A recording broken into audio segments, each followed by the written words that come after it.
Government ఏ విధంగా పనిచేస్తుంది? గోపీనాథ్ గారు చాలా మంచి మనిషి, చాలా హెల్ప్ చేసేవారు, మంచి సర్వీస్ చేసేవాళ్ళు. లోకల్లో ఏ చిన్న ప్రాబ్లం ఉన్నా సరే ఆయన మంచి బాగుండేది.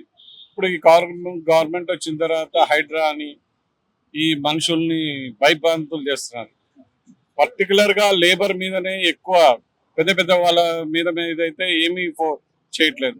సొంత రేవంత్ రెడ్డి తమ్ముడిని వాళ్ళ బ్రదర్దే ఏం చేయలేదు. కొండారెడ్డిని నోటీసులు ఇచ్చారు, దాని మీద ఏం లేదు.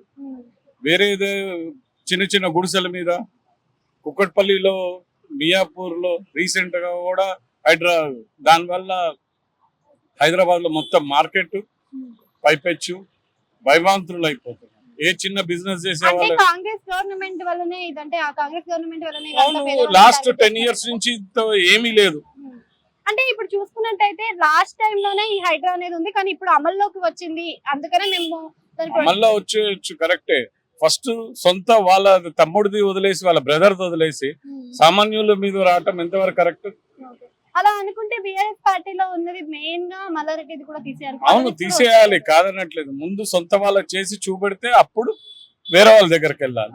ఇప్పుడు మాగంటి గోపీనాథ్ అంటే ఇప్పుడు ప్రెసెంట్ చూసుకున్నట్టయితే ఈ కాన్స్టిట్యున్సీ లో కూడా మొత్తం నడిచేది తెలంగాణ టీఆర్ఎస్ అయితే నడుస్తుంది. సో ఇప్పుడు ప్రభుత్వం మారే అవకాశం ఉందంటారా? 100% ఇప్పుడు ఈ రిజల్ట్ లోనే మీకు తెలిసిపోతుంది.